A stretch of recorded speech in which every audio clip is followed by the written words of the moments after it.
Hello friends, ഇന്ന് നമ്മൾ ദോശയ്ക്കും ഇഡ്ഡലിക്കും എല്ലാം കൂടെ തൊട്ട് കഴിക്കാൻ പറ്റിയ ഒരു സൂപ്പർ ചട്നിയാണ്.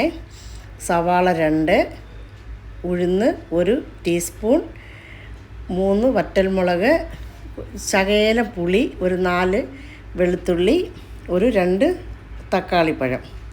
ഇതെല്ലാം ചേർത്ത് നമുക്ക് നന്നായിട്ട് പാൻ വെച്ച് അതിൽ വെളിച്ചെണ്ണ ഒഴിക്കാം. വെളിച്ചെണ്ണ നല്ലതായിട്ട് ചൂടായ ഉടനെ ഉഴുന്നിടാം. വെളിച്ചെണ്ണയിൽ ഇത് ചെയ്യുന്നതാണ് നല്ലത്, ടേസ്റ്റ്. വെളിച്ചെണ്ണ നന്നായിട്ട് ചൂടായിട്ടുണ്ട്. ഉഴുന്നിട്ടിട്ട് കൂടെ നമുക്ക് ഒരു 3 വറ്റൽമുളക് ഇടാം.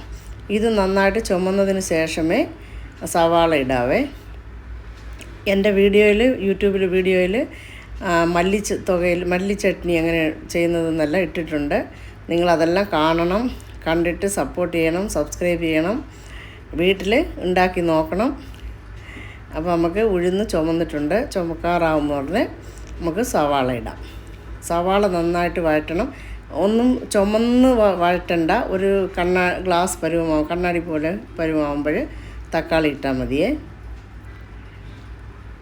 സവാള നന്നായിട്ട് വഴറ്റി കിട്ടുമ്പോൾ ഇത് നമുക്ക് ദോശയുടെ കൂടെ, ഇപ്പം ഞാൻ ഇതിൻ്റെ കൂടെ മുട്ട ദോശയാണ് ഉണ്ടാക്കാൻ പോകുന്നത്.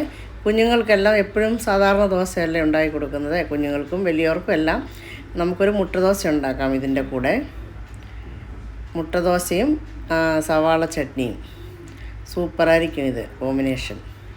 നമ്മുടെ വീടുകളിൽ വെള്ള ചട്നി അതുപോലുള്ള ഉണ്ടാക്കുന്നത്. ഇതൊരു വ്യത്യാസമായ ഒരു ചട്നിയാണ്. നമുക്ക് സവാള വഴറ്റിയിട്ടുണ്ട്. നമുക്ക് തക്കാളിപ്പഴം ഇടാം. ഒരു 2 തക്കാളിപ്പഴമേ. വെളുത്തുള്ളി ഒരു 3 അല്ലിയെ. ഇത് നന്നായി വഴറ്റി കിട്ടിയതിന് ശേഷം തക്കാളി ഇടാം. ഉപ്പ് 1 ടീസ്പൂൺ.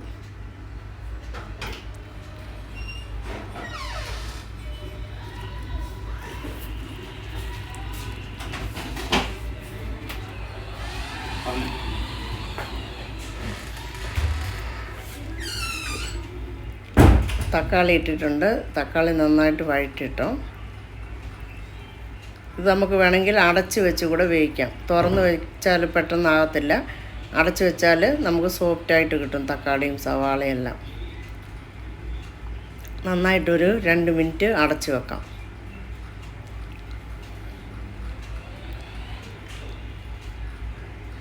അടച്ച് വെച്ച് 2 മിനിറ്റിന് ശേഷം തുറന്ന് നോക്കിയാൽ നല്ലതായിട്ട് പൂ പോലെ വെന്തിരിക്കും തക്കാളിയെല്ലാം.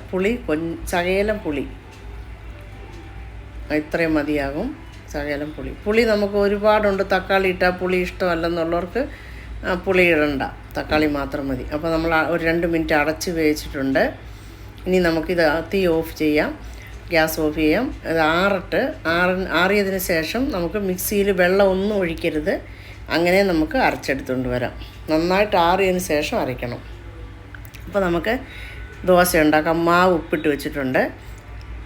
മുട്ട ദോശ ഒഴിക്കാം. ആദ്യം മാവ് ദോശ ഒഴിക്കുക, മുട്ട അതിൻ്റെ മുകളിൽ ഒഴിച്ചിട്ട് ഒരു പിഞ്ച് കുരുമുളക് പൊടിയും ഉപ്പ് പൊടിയും കൂടെ മിക്സ് ചെയ്തത് ഇതിൻ്റെ മുകളിൽ നമുക്ക്